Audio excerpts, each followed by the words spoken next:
Welcome, welcome, welcome. You already know who it is. It's your girl Lejay, baby, all day, baby. And welcome to Neem TV. Now, on this episode, we have a treat for you guys because we have somebody that's been there, done that, and back. So I want to introduce you to Mr. David, Mr. Paul David Miller. How are you doing today? I go by P. David Miller. P. David, look, we Yes, can do ma'am. P. David too. How you guys doing? We're good now that we have you on. I'm glad to be here. Look, now why don't you go ahead and introduce yourself? My name is P. David Miller. I've been in the business of entertainment for 25 years. I'm a Marine Corps veteran, and in the last 25 years in business, I've worked as an actor for almost 20, and working with actors as a teacher and private coach for the last 15 years. Oh, nice. You Yeah. have an extensive resume. Sure. I mean, Whatever we want to call it, we'll call well, I it. mean, I'm not a name actor. I'm just a working actor. That's notable. Right. You get to do what you love. Yes, sometimes what you want, not all the time. No.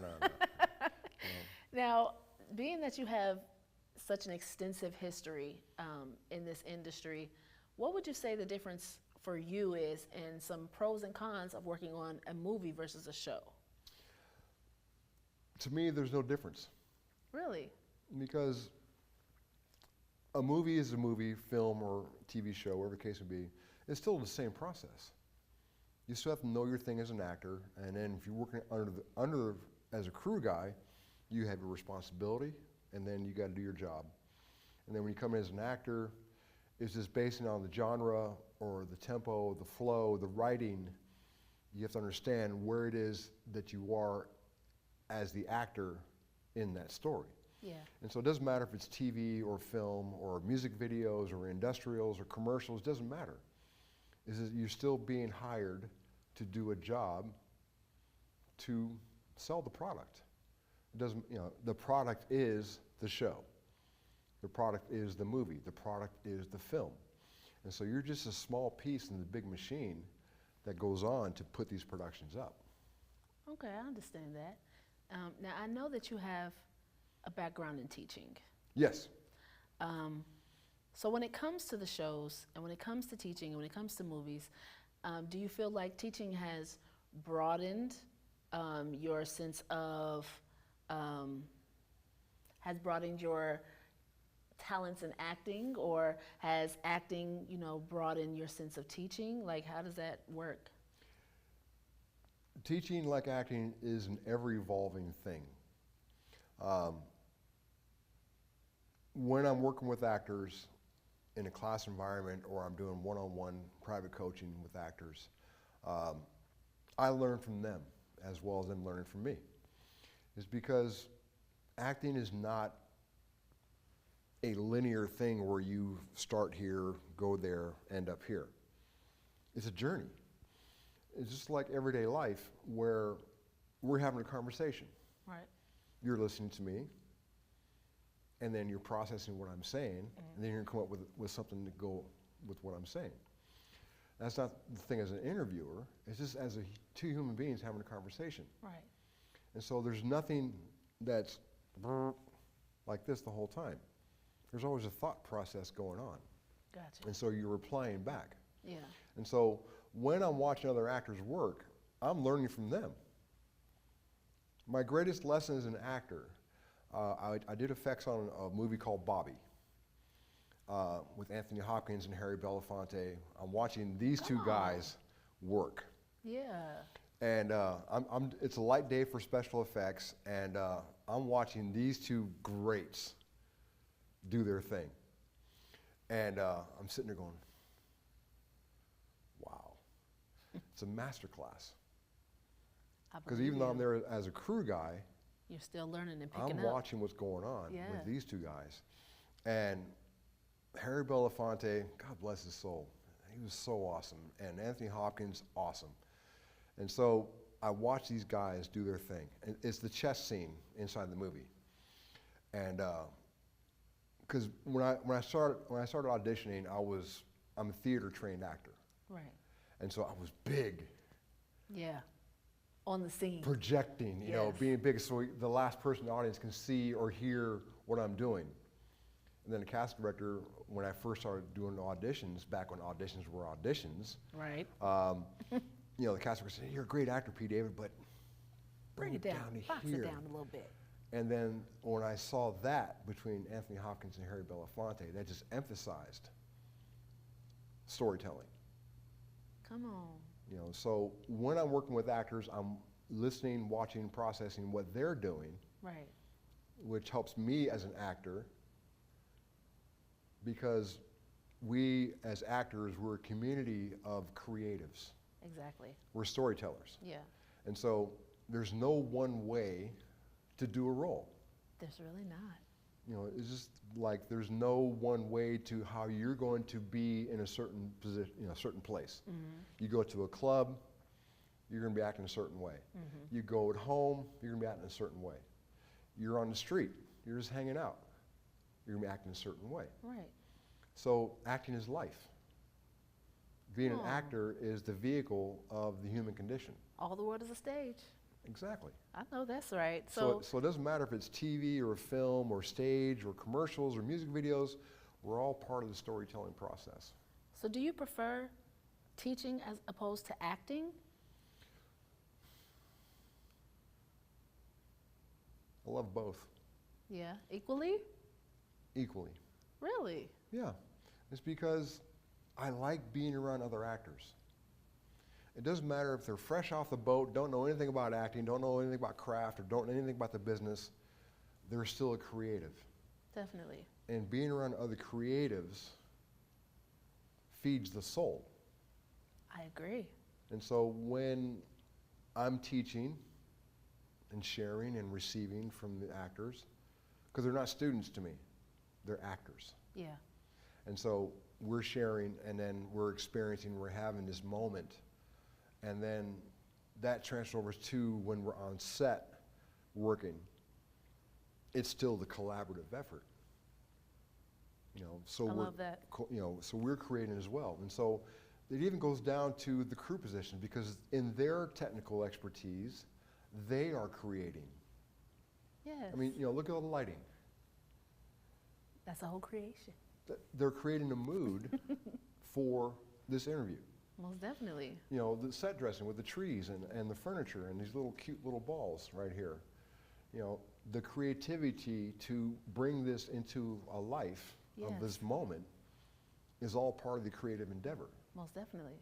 And so I love teaching because I'm around other actors, and it's a symbiotic relationship. Yeah. We're learning. When I work as an actor on set, I'm learning as I'm going as well, because it's not a point of faking it till you make it. It's the fact that when you're working with other actors, you are listening, watching, observing, and then taking it all in for this story, Yes. for this moment. So it's all the same for me. I get that. I get that. And I love the way you explain that. That was kind of elegant. I'm not going to lie to you. I'm sorry. I can always bring it down. No, we ain't got to bring it down, baby. We can keep it right where it's at. Let's give them some highs and lows to run I with. can always do like, hey, where's my drink?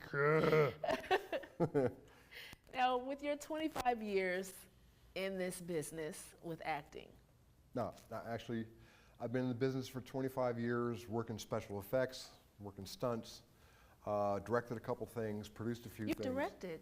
Yeah, Okay, well, let some of our people know exactly some of the films you've directed. I only directed one feature. Yeah? I did a few shorts, but I directed one feature, and I kind of fell into that because I was a second year director on it, and then something happened, and then they said, hey, we'd like you to direct this film. I never directed before. You're a great actor.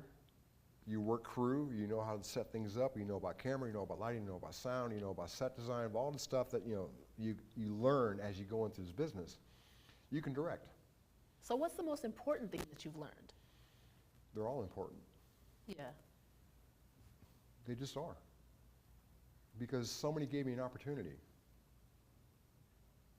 You know, because in my 25 years in the business, I've had to earn every position I worked. It wasn't a point of, hey, you know, he's a good effects guy, let's bring him Yeah. on this crew. Yeah. No. you pay your dues. I know that's right. And so in the 25 years, I've worked over 350 projects in special effects alone. Now, I'm going to have to read this off because it's kind of extensive. Now, you've been a stunt performer, Yes. a fight choreographer, a stunt coordinator, second unit director, technical advisor for weapons and military tactics and protocol. What is your favorite thing out of all of that list, that extensive list, to really just go in and tackle when it comes to the roles that you play? I understand the process. I understand what it takes to tell the story.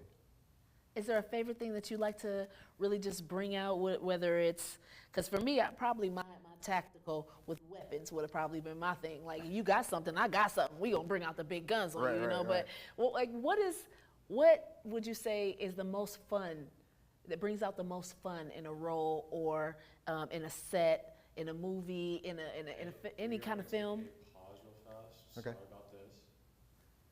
Technical difficulties. Are we doing okay?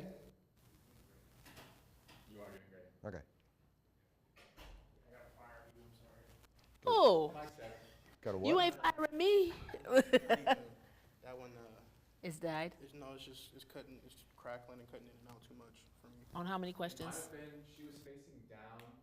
She was facing down when she was reading it. It might have been just too close. I don't like the kinks in this. Oh, It's just, okay. there's too much drop off for me. I don't like that. Apologize.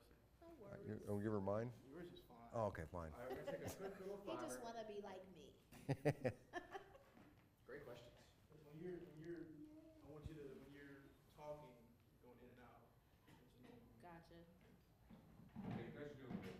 It was just, like, the mic started cutting out towards the in and out when you started reading the last question and everything. Okay, we'll just repeat that one. Yeah. So we'll pick up after that. Okay. How's it reading for you? Huh? Are you digging it? Yeah, I dig it. Okay. I love it. I'm actually having a lot of fun, like, going back and forth. I'm like, okay, cool. Okay. All right, Do you not usually switch? Huh? Do you not usually switch? I do, but I'm very, like, I usually hang a lot longer on certain people, on, like, whoever's talking. Yeah. But you guys are both giving me good reactions as well, like, which is different, and so I'm like able to actually switch back to, Makes it more interesting. yeah, like when you're saying something really like inspiring and Leisha's giving me the like reaction to it, or when Leisha's asking a question, you're giving the like contemplative look, which is what I'm really liking. Yeah, I normally don't stop Well, unless there's an issue like that. As the saying goes, think before you stink. Think before you stink. I'm interested in where you got that break. What's that? You mentioned you got a break like 25 years ago or whatever. I earned it. Right. That's what I'm saying. I'm interested to hear that story. Okay. Maybe for sake of the camera too. Sure. I can tell the story how I got in. Copy. You can do that. Can you turn it down so it don't spike? Thank you. Is that channel 1 or channel 2? It will be channel 1. But I like to focus more on the acting side of it instead of the crew side. Me too. Yeah. It's more 'Cause- kind of passive. Yes, because camera operators, oh, jeez, it's always about the camera. Always. Oh, my God. Always about the angle. Always about the shot. Oh, no. You ever seen camera operators? Look, I am a camera. Oh, no. You have. It's only because I have a small business. Right. And I have different shows. Yeah. So when I first started in 2018, I was the camera guy, I was the sound guy, I was the light guy, I was the editor, and I still play a lot of those roles. I just like the attitude of the camera department. Oh, straightforward? No, they go, my shit don't stink. Get out of my way. You're in my way. Oh, Yeah, exactly. oh, You know, Kenner. and then you got the assistant cameras. Assistant camera carrying around the lenses, and they open the little case and they get the little cameras out and make sure it's all protected, and they walk straight toward you. And if you get in their way, get out of the way. Excuse me, I got a $10,000 lens. Get out of my way. Shut up. Just do your job. Can't blame him on that one though, like that. No, I can't blame. Be nice. No, you're Just be nice. You know, be a little professional instead of get out of my way. Be a lot of bit professional. Jeez. Because I worked a show where they didn't own the street. So we had, the cops were directing traffic, and then this assistant camera on her cart, Test 1, 2. Good. No crack had the holes, no drop-off. lenses, had another camera on the body, Let's get going again. and she's not paying attention at all. And guess what happened to her? She got ran over. Who caught that on camera? Everybody. I know that's right. They don't love these lives, bro. They don't treat them with love. I do. Solid. Like a rock. Solid as my. Never mind.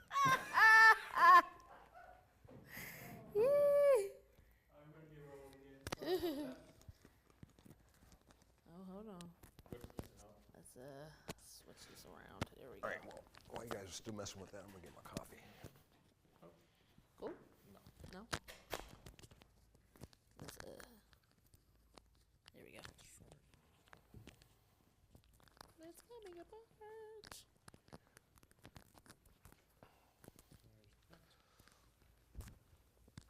Oh, okay. I see what you did there. So I was taught. Well, now I know and I won't forget. I had some great professors at OU. Can you hang around afterwards? Yeah. Cool. I need help with the self-tape. Yeah, Any- yep. He already talked to me about it. I told him I Cool. would. Yeah. Some crazy old lady's the main character. Perfect.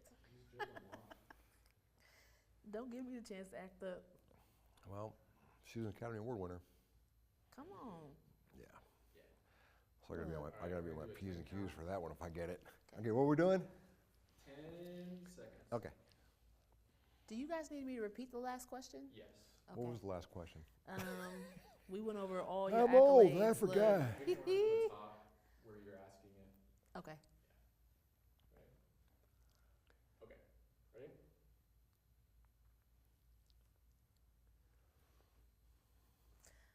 Now, I'm going to have to read this one off. Because it's extensive. Technical difficulties. Okay, The look. plate in my head wasn't working right. It sent interference to the I know, microphones. we had to All right. redirect to get it back. Now, you have been a utility stunt performer, fight choreographer, stunt coordinator, second unit director, and technical advisor for weapons and military tactics and protocol. Mm-hmm. Out of all of those things, what are your favorite? Which one is your favorite? It brings out the most fun to utilize on film. To utilize it on film is the reality. That wasn't even in the list. I understand that, but it's the fact that when actors are hired for certain positions, right, and all of a sudden there's a fight in the mix, Yeah. and then the choreographer or the coordinator works the dance out between the actors or stunts or a combination of both. Yeah. It lends to the authenticity of the character. Gotcha. And so when you see an actor throwing down and there's no stunt double, the actor's going to learn how to make that move safely, nobody getting hurt. Yeah. When you see an actor manipulating weapon systems, they're going to be taught by the military TA, the technical advisor, or the weapons master to how to manipulate that weapon effectively and safely without getting anybody hurt, to include themselves. Gotcha. And so what it does is that when I'm working in that capacity, I want to have a sense of realism as what the director wants to see. You know, love for that. example, when Bruce Lee was doing his thing, he was told he had to slow down because he was so fast. He was. And so when I'm setting up a dance for a fight choreography, and if I'm not dealing with stunt dogs and dogettes, when there's the actors involved, I'm trying to see what they can do based on their character interpretation of how they would throw down. Gotcha. And then we'll work out the dance. Yeah. And then at the end of the day, we all want to go home safely with no Exactly. scuffs, no bruising, no nothing. You know, because actors are pretty, gotta keep that pretty face the whole time. You know what I mean? Yep. And so when nobody gets hurt, that's a good day. There's been some accidents on sets lately. I'm not too happy when I hear about it because usually it's somebody's ego that got somebody hurt. And so I'm not down with that.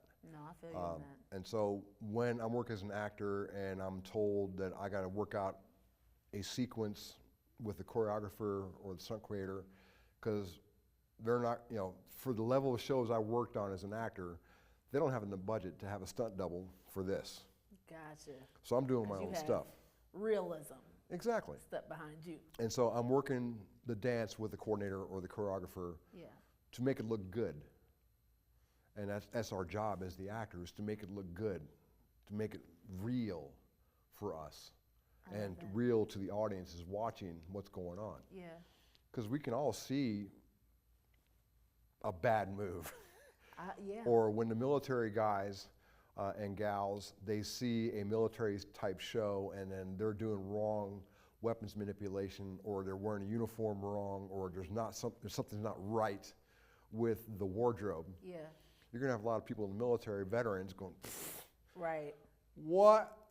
And that kind of blows the whole thing Kind of up. blows it all out, you know. Yeah. And so when I'm doing my thing, I come from a sense of realism for the story and realism for my character, how I would, as the character, Yeah. do this.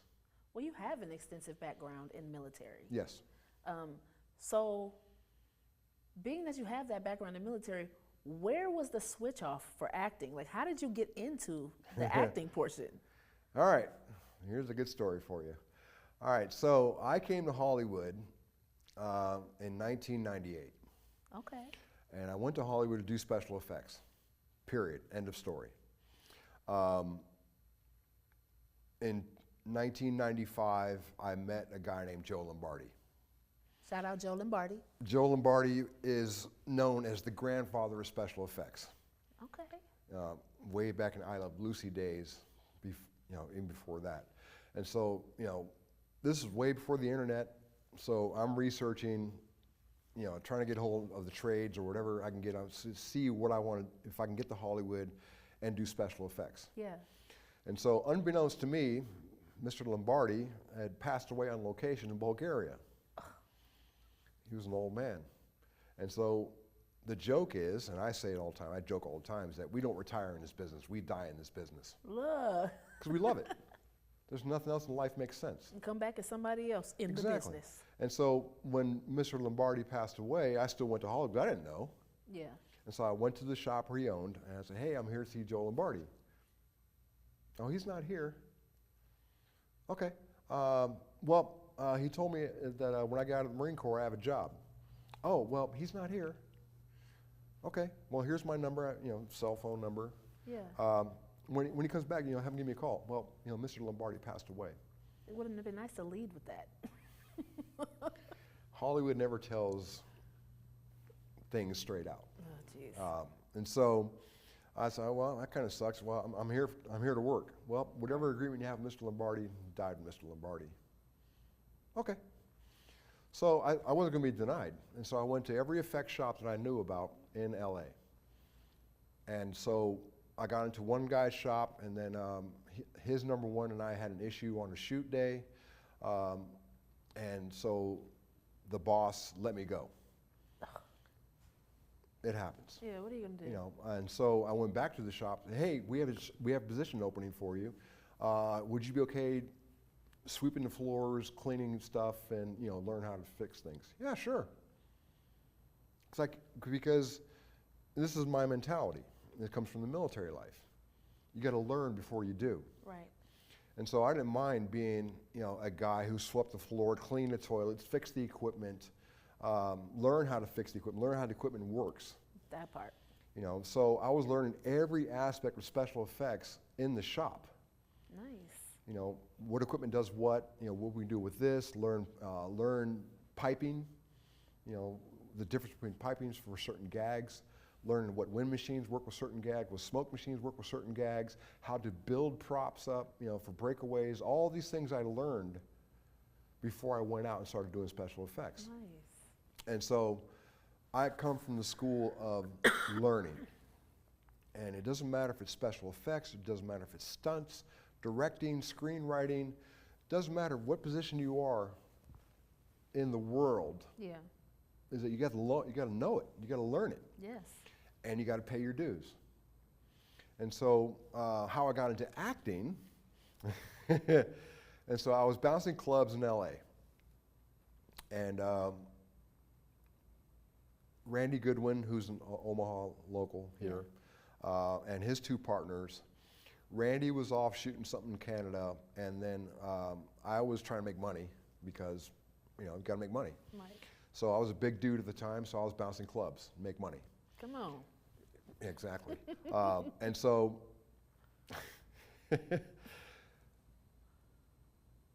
I'm working the club, and then we had a big, huge melee happen, and Randy thought I was one of the antagonists. Ah. And so Randy's on me. I got two guys, and then I'm trying to get to the nearest exit, and then Randy's on me, and I said, hey, you know, let him go. You know, I said, I work here. He goes, no, you don't work here. I know who works here.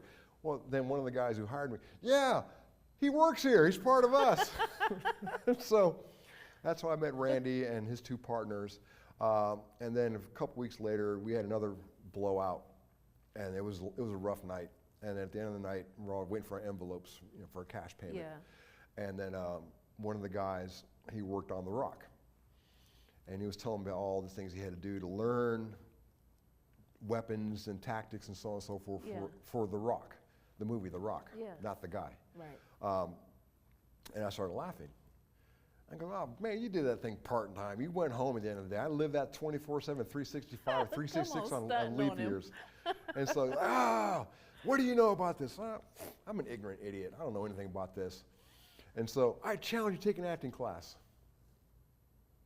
So instead of him and I throwing down and one of us not walking away, Right. you know, and I had total respect for him. You know, I love him like a brother. He was good people. But when he threw the gauntlet down and said, I'd challenge you to take my brother's class. His brother is F.J. Rio.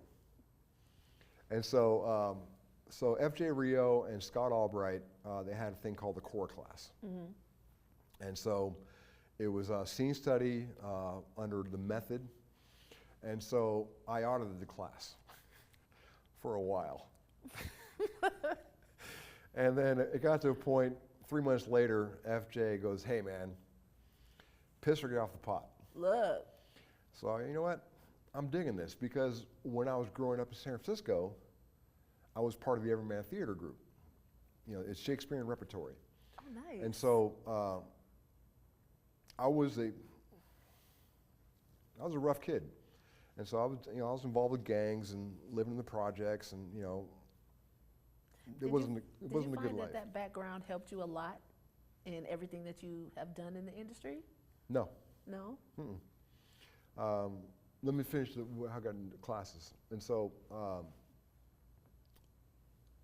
I started taking classes, and then rediscovered the craft. Because when I joined the Marine Corps, I forgot about that life. Now, the rough life I had, yeah, it helped me in the Marine Corps. Okay. Because I didn't mind throwing down anybody. Right. You know, but the creative side, because I was on that line between going to jail eventually, because I was that kind of kid. Rough life. And then doing the creative thing with Shakespearean repertory. And then when I joined the Marine Corps, I totally forgot about that. Because there's no room for that kind of life. Yeah. You know, it's creative. Yeah. In the military, there's little creativity. Right. You know, unless you're thinking out of the box to solve problems. Yeah.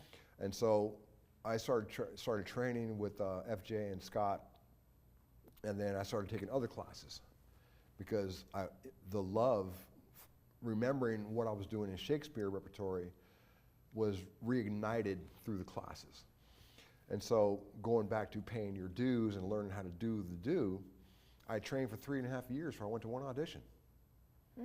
So I wasn't in a rush. I know that's And right. so when I started auditioning, I started booking. But I was also doing special effects work. Nice. And I was doing stunt work. You are well-rounded. And so I was doing less and less special effects to the chagrin of other coordinators I was working for. I go, dude, you're either an effects guy or you're an actor. You can't do both. Lies. I said, I can, because if I'm working for you in special effects, I'm not going to take an acting gig, or I'm not going to audition until I'm off this show. Right. Okay. But they had people bailing them before, so they're not going to take that chance. So I was in between acting gigs. I would take an effects job, pay my bills, and then have fun. Doing explosions or setting up a gag or whatever. But I trained for 3.5 years for one audition. It was 5-6 years until I got my first agent. Because, again, going into learning your craft as an actor, learning the business side of what you have to do as an actor is not a point of just showing up, hey, I'm beautiful, I'm pretty, where's my line, where's my mark, and I'm going to have fun. Yeah, a lot of people think that, though. It's not like that. Yeah. And so, paying my dues. And so, Was the wait time from starting and taking classes to getting, representation, was that an ego hit? Because for a lot of people, they're not able to deal with that mentally. They go into, like you said, like, hey, I'm here, I'm Right. cute, I'm pretty, take some pictures. Yeah, Let's yeah. get on some film. make me a star. A lot of people are like that. right. Well, it's How did you deal with that? Or was that something that wasn't even a thought for you? It wasn't a thought for me, because my focal point back then was still special effects. Gotcha. Because it's fun. Yeah. I mean, you get to build stuff, Blow stuff up. light things on fire, do whatever, to help sell the story Yeah. with some really, really cool gags. So that was still the focal point, but I was not a part-timer as an actor, Gotcha. because I was juggling Yeah. those two different worlds. And so sometimes those worlds conflicted. Mm-hmm. I'd be on an acting gig, and then all of a sudden I get a call from a coordinator and say, hey, I need you on the show, are you available? Nice. Oh, dude, I'm on the show right now. Oh, okay, thanks, bye. Then I call the guy after, I get done with the show. Oh, dude, we're already working, sorry. Oh. So I didn't worry about time, because the concept of time to me doesn't make sense, because it's a controlled thing. It is. People have the corporate mindset of having a 5-year plan or a 10-year plan or a 15-year plan. I mean, we're all programmed to think that way. Exactly. But in the business of entertainment, there is no time. There is no structure as far as at 5 years you should be here, 10 years you should be there. You could be young right off this block and get an opportunity like that, Yeah. and your life changes. Mm-hmm. But for the rest of us mere mortals, we got to earn it. Exactly. So a lot of people now, they think that because acting is so easy. It is. If you think about it, acting is easy. It's the business that makes it hard. I understand what you're saying to me now. Because when we were children, we played. Yes. And this is what I tell my actors all the time when I'm working with them, either in the class environment or when I'm doing one-on-one. Mm-hmm. It's playtime. Yeah. So when we were playing as children, we were fully invested into the world we created. Exactly. Whether it be costume robbers, cowboys and aliens, doctors and nurses, we were fully invested into our imagination that we created in this world. Yeah. It's no different when we're You're acting. not wrong. The only difference is that now we have a script, and then we have to break down the script as to understand who it is, the 5 W's, who, what, where, when, and why. Mm-hmm. Who are we in the story? Who is this person I'm doing the story with? What is the value of this person? So then the real life comes into it, Right. because we act certain ways with certain people. So acting is not really that hard. It's just the willingness to get rid of I'm sorry for the language, but get rid of your bullshit, Facts. your ego, to come out and play. I love And not worry that. about judgment from somebody watching you, because if you are making it real to you as the character, the audience is with you. And we all see bad acting when we see it, because we don't believe them. Yeah. Next scene, hopefully, when's commercial? Come on, Netflix with another ad, come on. But when an actor's doing their thing, and they are real, Yeah. and they are invested into their character life, That's acting. Right, It's the absolutely. same thing when we were children. We invested in our imagination and we made it real. Yeah. There's no different. The only difference now is that when we're in the business, we have to know about set protocols, we have to know about set structure, we have to know auditioning processes, we have to know about now self-taping, because now everything's self-tape city. Yeah. We have to know how to do an effective self-tape. We have to know how to set up the camera or cell phone the way they want it, the way the cast director wants it to be seen. We have to know how to tell the story with no feedback from casting when we do our initial self-tapes. Yeah. If they like what we're doing, then they'll invite you to go out a callback or a Zoom session or the case may be. And then when you go on set, you gotta know your job. Most definitely. Say your lines, don't bump into the furniture. But be real, be authentic, be organic, be a human being. So there's some actor going, I'm going to be saying these words now, Johnny, and you're going to respond back to me. Yeah, that's not engaging at all. I'm waiting for my line now. You didn't say your line. I can't do this anymore. Ugh. So the acting part is easy if we just let go of our egos. We break down the walls that society has placed upon us to play. And see, this is why you're the teacher and the acting coach. Speaking of coaching, you do private coachings. Yes, ma'am. So I want to know, first of all, you do private coachings for or within Inside the Fourth Wall, correct? Yes. Can you explain to us what that is? As far Inside as- the Fourth Wall? Inside the Fourth Wall. Yes. Okay. So, thanks to Ryan Reynolds and all the, well, what's his character? Oh, Deadpool? Deadpool. There you Come go. on. Yeah, that guy. Wolverine, Deadpool, shameless plug. There you go. Bye. Right. So, last movie, awesome. So basically, he's always Yes. breaking the fourth wall. He's talking to the audience. Okay. But when you're inside the fourth wall, you're in this world that you're creating. Yeah. And when you break the fourth wall, you're bringing the audience into your world. So inside the fourth wall's concept is creating the world that you and your scene partner or scene partners are creating. Like when you were for. a kid. Exactly. Just having fun. Yeah. Okay. Just having fun. And so my classes are structured, yes. So I study the craft. I bring in method, Meisner, Chekhov, Linklater, Nice. in exercises before we start doing the scene work. And so the exercises are intended to break down those damn walls. Yes. That's it. And to unleash your creativity and using your body and your voice and your imagination to create not only the character, but the world that you're in. Doesn't matter where you're at, an apartment, cafe, street, mountain, jungle, whatever. Creating the world that you're going to be inhabiting in that moment, in that scene. And then we get to the scene work. Okay. And in the scene work, the actors are taught how to break down the script, finding beats, finding moments. So what do you mean when you say finding beats?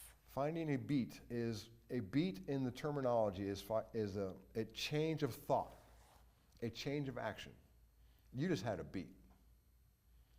Because I'm saying something to you, and you're on a train of thought to ask me certain questions. And I'm responding back to you, so now you're changing your mindset to ask a certain question now, Gotcha. to follow through. And so when we do a beat, it's a change of action or a change of mind, a change of thought process. Gotcha. And so it's always trying to find the beats of the scene so you can try to get what you want in the scene. Because when we work as human beings, when we have a conversation with somebody, not in this environment because we're just having a Yeah. back and forth thing as far as trying to find out me and you and so on and so forth. Yeah. But in real life, we're always trying to get what we want in a conversation. Either it's tangible or in agreeance. Gotcha. I love that. Now, when it comes to everything that you've done, what would be some jewels that you could give to aspiring actors or coaches, teachers, behind the scenes, any of those areas that you've worked in? What would be the best advice that you could give somebody entering into this business? For the actors, when you decide that you are going to be an actor, you are not aspiring. Think about it. I like that. What is aspiration? You're wanting to be. You're wanting to become. Right. You have a great passion to be and It's also aspire breathing. to be. It's breathing. And so when you say you are an aspiring actor or actress, you're already losing. Because you're in the action of already. Exactly. And so when you say you're an actor, be an actor. But still be a human being, of course. Yeah. And don't be just some, I'm an actor and that's all I do. No. It's part of your repertoire. Yeah. So when you decide to become an actor, learn the craft. Yes, we're still going to be playing like children. We're just going to have fun. We're going to play cops and robbers. We're going to play cowboys and aliens or cowboys and Indians, whatever the case may be. It doesn't matter. We're still playing that. There's a part of professionality Exactly. you have to add to it. And then learn to let go. Learn to not put so much stock into, I have to have this role, or if I don't get this role, I can't pay rent. I think that's where a lot of people get the hang up. Yes. Being in this world that you talk about, as kids, when you're just playing and things like that, that's one thing. Then you start to grow up and outward, and those things become a big factor. How do you block out? How would you suggest somebody block out those things? Because that's not an easy thing to let go. No, You're it's not. conditioned to work until you die, Yeah. work until you die, make the money. How do you suggest that somebody block those things out? Because that's not an easy thing to do. It's not. And I fell into the same trap many times because, you got bills. Yeah. And when you audition or self-tape, you want to get that job. Yeah. That job can change your trajectory as an actor, either monetarily or through fame, wherever the hell that is. We all want to have a tangible result from our efforts. Definitely. But you have to realize is that once we finish doing the do, whether it be an audition or a self-tape, the universe decides what it decides. You have no control over that.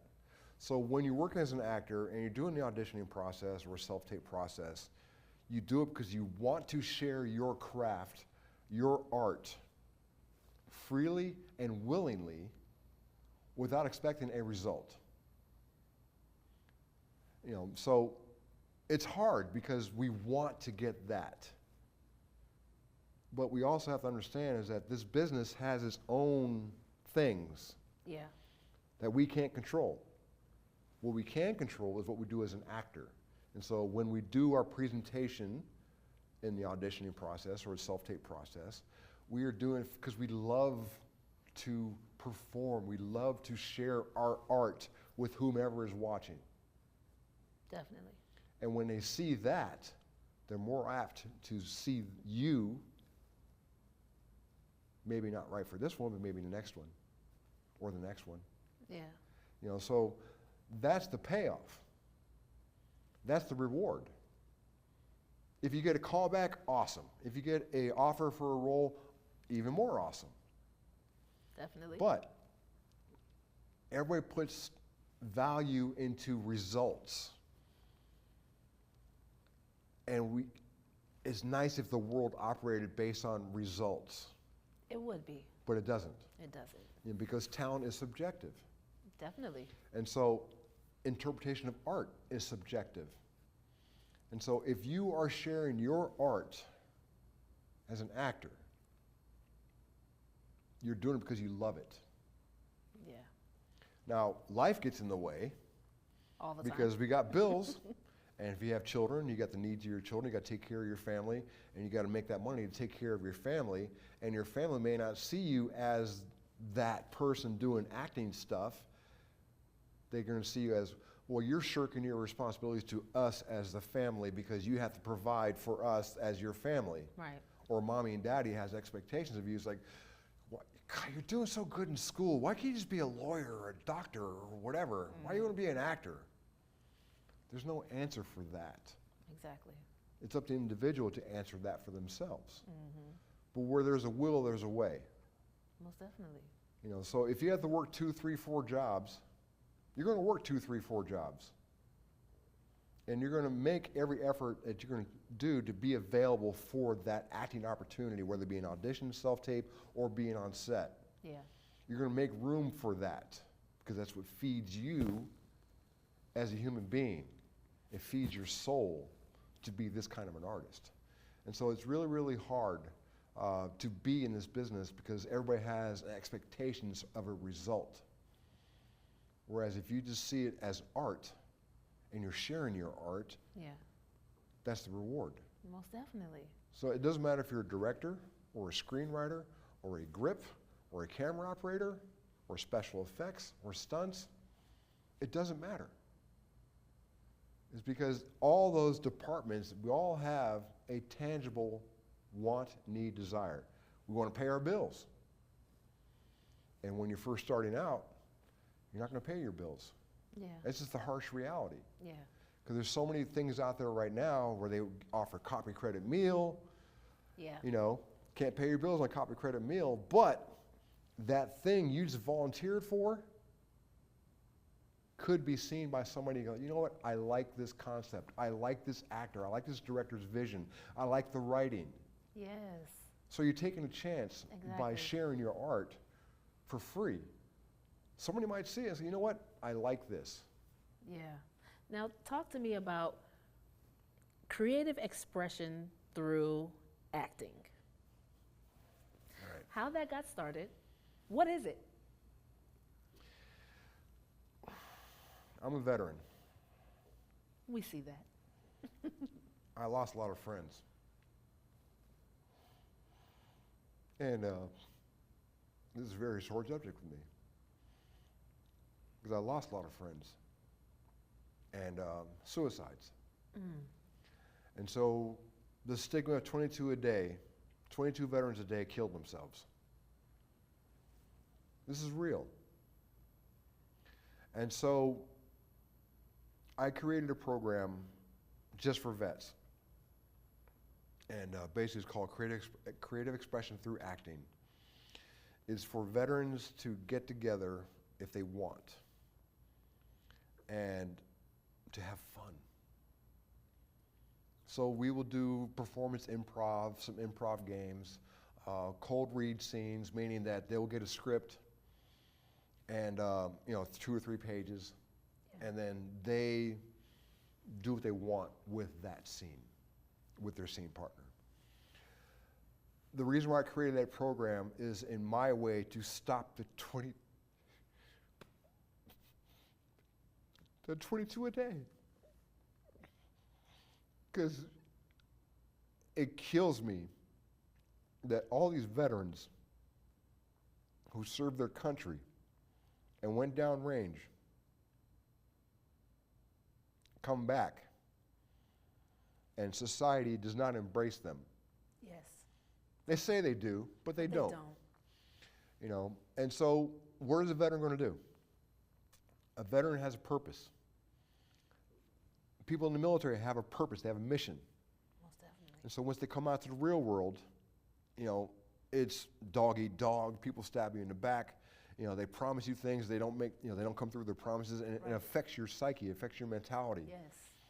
And so a lot of these men and women, the demons start whispering and tell them, you'd be better off if you're gone. And then when they start listening to the demons, they're going on a path of self-destruction. Right. Drugs, alcohol, abuse of one form or another. Yeah. And then the final climax is them off of themselves. Yeah. And so I had a friend of mine, and he's the reason why I started this program. We served together, and then one day he calls me up, and we're just catching up because we talked on it for a few years. And so we were just talking to each other, and he built his lowrider from the ground up, you know, because he was one of those guys. But he was bragging about his car and his family life, his children are doing great. Yeah. And I got a phone call 3 hours later from his wife saying, "What'd you guys talk about?" I said, "We'll talk about, who we knew and what we did and just rehashing life." I said, "What's going on?" He just killed himself Oh my gosh. in his car. And it was a wreck because he did it in his garage, and he took his weapon out and blew his brains out in his car that he just rebuilt.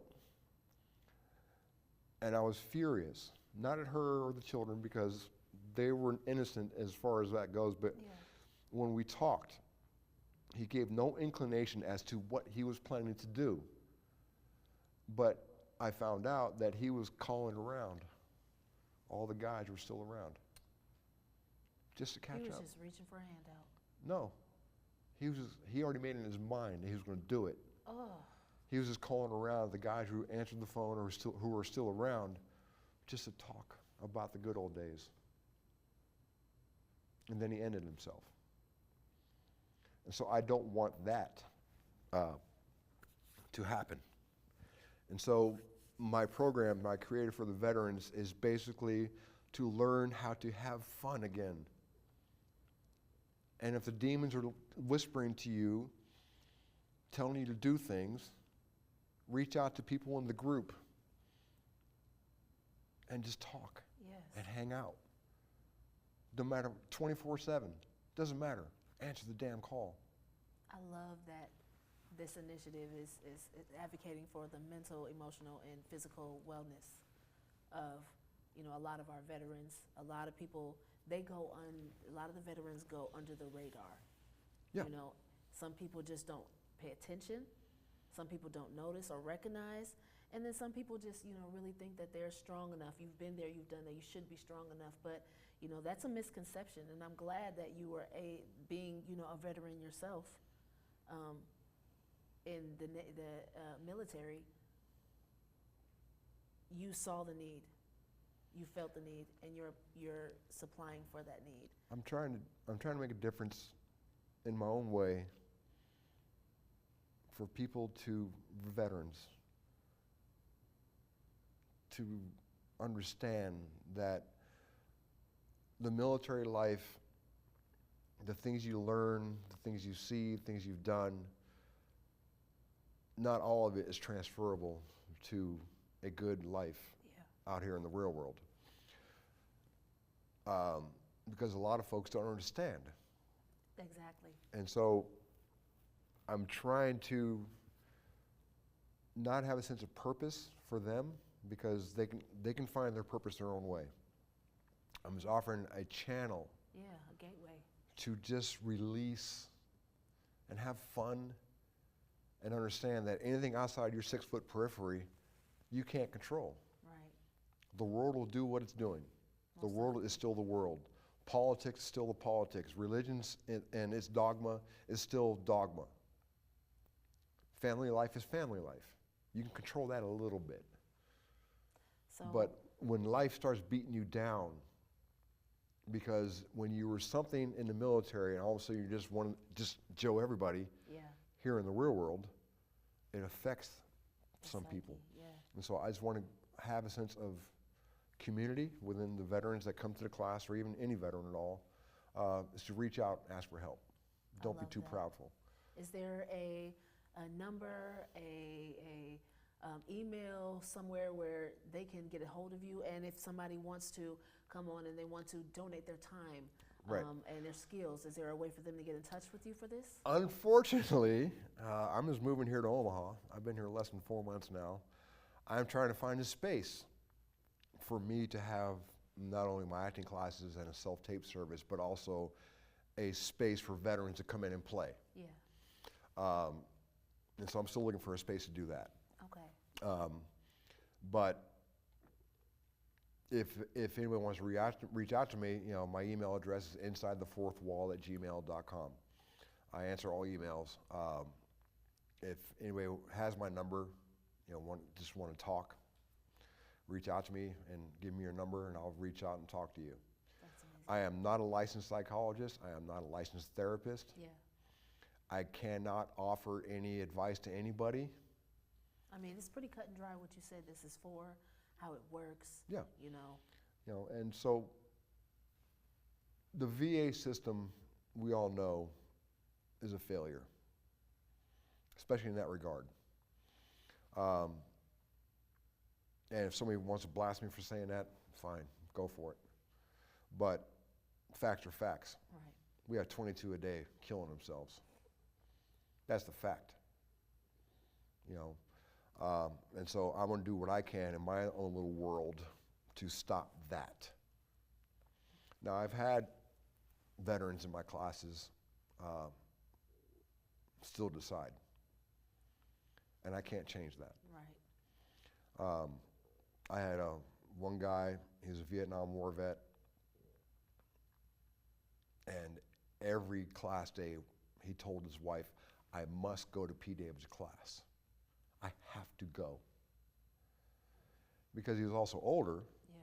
it was part of his routine. He had to go to class because then he would feel that he is not complete, but he is doing certain things certain day to keep his schedule Yes. going. I love that you're But being a lifeline. here's the thing, though. If a veteran decides they're going to end it, they're going to end it. Yeah. We can't stop them. And the one guy, he still did it. Yeah. That still hurts. It still hurts. I believe you. So I don't want to get into a pity party here, 'cause we need to have a fun interview. But the fact is, when I get my studio going again, there will be a veterans class, and the only requirement that shows is their VA card or DD-214, and I don't care what your discharge rating is. As long as the veteran did not do anything heinous, like murder somebody, even though if they murder somebody, they're not getting out of jail. Right.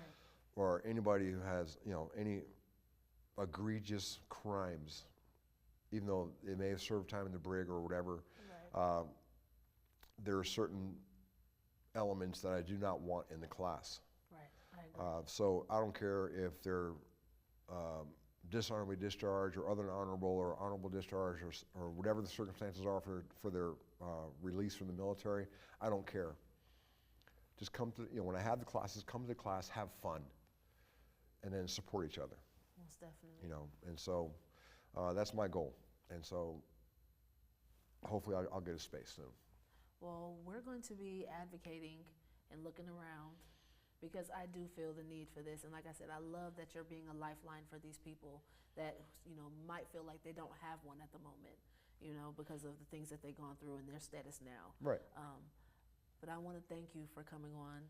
Well, that's it? Well, look, Oh, okay. we didn't wind it down. Look, don't leave me just yet. I want to thank all you guys for being a part of it. Please, please, please, definitely look up David P. Miller and his extensive background. It will amaze you. I want to thank you all for being a part of our show today. Thank you for being a part of Neem TV. I am your girl, Lejay, baby, all day, baby, and we'll see you next time. Yay!